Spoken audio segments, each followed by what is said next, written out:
Hiç o'ylab ko'rganmisiz? Atrofingizdagi, olamdagi barcha siz mutlaq haqiqat hisoblagan xotiralaringiz illyuziyaga aylanib qolsa, nima bo'ladi?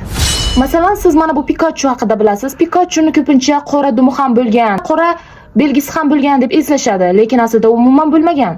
Buni ko'proq millenium avlodi bilish kerak, chunki Pikachuni ular ko'rishgan, men ko'rmaganman to'g'risi. Bir nima deya olmayman. Lekin Shurik kinosida o'zbeklar kommentariyasini o'qiganimda Shurik kinosida ham shunday joy bor deyishgan. Ya'niki Shurik kinosida jinxonaga yetishadigan sahnada oq xalatda bo'lish kerak deyishadi, lekin filmning qayta ishlangan versiyasini ko'rsangiz qora. Men original versiyasini topishga harakat qildim, ammo internetdan o'chirib tashlangan.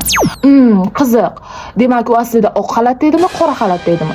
No tomoni bor. Shurik filmida masalan, u qayta AI tomonidan rangli qilinganligi bois balki qora bo'lib ketgandir.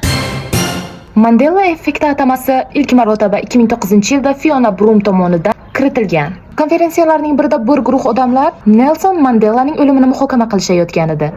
Ushbu shaxs 1980-yillarda vafot etgan deb o'ylashar edi butun kollektiv, ammo u 1990-yillarda qamoqdan chiqqan va 2013-yilda vafot etgan. Bir to'da insonlarning adashishi aynan Mandela effektining atamasini paydo bo'lishi edi. Psixologik hamda neyrobiologik tushunchalar jozibali tushuntirilgandek ko'rinsa-da, ammo Mandela effektini boshqa tadqiqotchilar parallel olamlar bilan bog'lab izohlaydi. Ya'niki bizning miyamiz boshqa parallel olamda bo'lgan va o'sha xotirani o'zida saqlagan va hozir endi ko'ryapti degandek.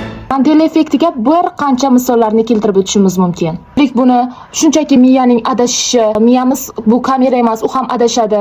Miyamizdagi bo'shliq o'zidan avtomatik bo'sh bo'lib qolgan joylarni to'ldiradi deyishsa, kimlardir bu atayin uyushtirilgan. Siz ishonayotgan narsalar aslida mana bunday edi deb haqiqat narsani yolg'on qilib ko'rsatishadi ham deyilgan. Qaysi variant to'g'ri ekan?